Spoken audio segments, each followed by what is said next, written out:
Vous l'avez vu, oui, vous l'avez sûrement vu. De quoi je parle? Je parle du dernier documentaire qui est sorti sur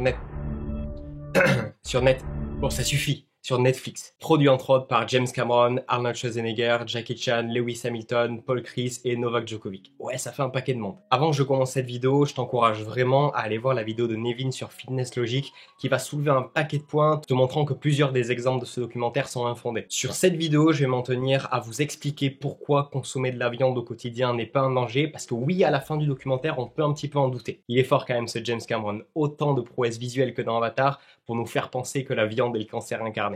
Give it up, coach.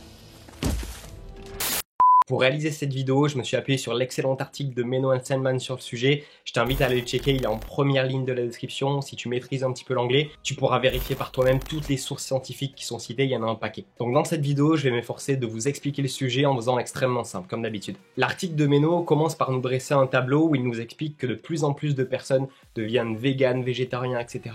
car ça devient de plus en plus populaire. Grosso modo, ce documentaire regroupe beaucoup de célébrités entourées de quelques nutritionnistes qui vont appuyer le message que la protéine végétale est la meilleure protéine qui soit. Le problème principal à mes yeux, c'est que pendant 1h30, on a énormément d'anecdotes personnelles pour illustrer que la viande c'est mauvais et que les végétaux c'est mieux. Donc intéressons-nous à la partie scientifique. Ok, donc premier point, est-ce que la viande va nous tuer? Le documentaire avance que la viande est à l'origine du cancer, des inflammations et des maladies cardiovasculaires. On va alors s'intéresser à deux études. La première nous vient des Annals of Internal Medicine. Ils ont tout simplement pesé les preuves de 5 revues systématiques de la littérature et on en conclut que les preuves étaient bien insuffisantes pour réduire la consommation de viande rouge. La deuxième est celle de Handel et Etali et on conclut que les associations passées entre la viande et les effets négatifs sur la santé sont biaisées et de qualité méthodologique médiocre. Donc globalement, quel conseil on peut se donner à ce moment-là? C'est de ne pas arrêter la viande, d'avoir une consommation de protéines de 1,8 g par kilo de poids de corps, comme je vous le répète et je vous le répéterai encore, et avoir une source suffisante de fibres, donc de légumes. Et c'est un petit peu ce qu'on voit tout au long du reportage, parce que si on regarde bien, à chaque fois les exemples qui sont donnés sont des personnes qui s'alimentent certes avec beaucoup de protéines, mais des protéines qui sont industrialisées. À ce moment-là, forcément, il y aura des effets bénéfiques sur la santé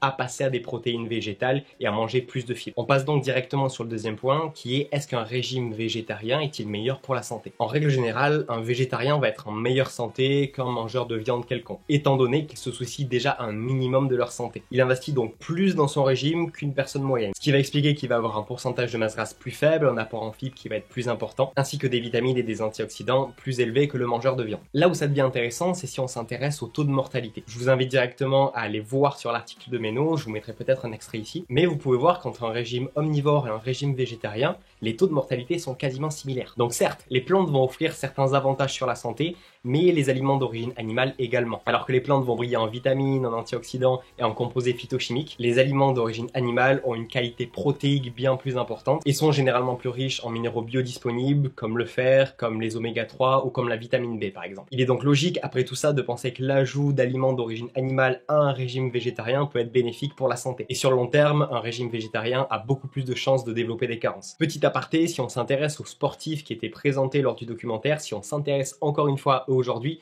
on peut voir qu'ils sont plus du tout dans la même catégorie qu'ils étaient lors du documentaire. Tout le monde a dégringolé un petit peu, je vous laisserai voir, c'est très bien expliqué dans la vidéo de Nevin, mais ça peut être intéressant, et ça peut être expliqué justement par toutes les carences qu'ils ont pu avoir à cause de ce régime justement. Donc troisième point qui va être soulevé dans l'étude, c'est augmenter sa consommation de protéines avec de la viande. On va s'intéresser à l'étude de Dali et Etali, qui ont fait une expérience où sur 6 jours dans la semaine, ils ajoutaient 160 g de viande à des femmes âgées qui s'entraînaient en musculation. Résultat, les femmes mangeuses de viande ont augmenté leur masse musculaire, leur force et réduit leur inflammation. Dans l'ensemble, la littérature est assez claire sur le fait que la viande est une excellente source de protéines pour la construction musculaire et pour le développement de la force, qui ne va poser aucun souci pour la santé, inclus dans une alimentation qui est déjà saine à la base, même chez les personnes âgées. Donc quatrième point, est-ce que les protéines végétales sont supérieures aux protéines animales? Plusieurs études ont comparé des protéines de soja à des protéines animales, comme par exemple le lactosérum, pour mesurer ce qui convient le mieux pour développer la force et pour développer la masse musculaire. Certains suggèrent que ça soit les protéines de soja ou les protéines animales, il n'y a pas vraiment de différence au niveau des gains, mais la majorité des études vont quand même trouver que la protéine protéine animale est supérieure à la protéine végétale. Donc dans l'ensemble, les protéines animales sont meilleures ou au pire égales aux protéines végétales, mais pas inférieures. On sait que les protéines d'origine animale ont une meilleure qualité protéique, alors que les protéines végétales ont un profil d'acides aminés non optimaux pour le corps humain. Avec, vous le savez, si vous avez suivi les dernières vidéos, et je vous mettrai juste ici une petite infographie que j'ai créée sur le sujet,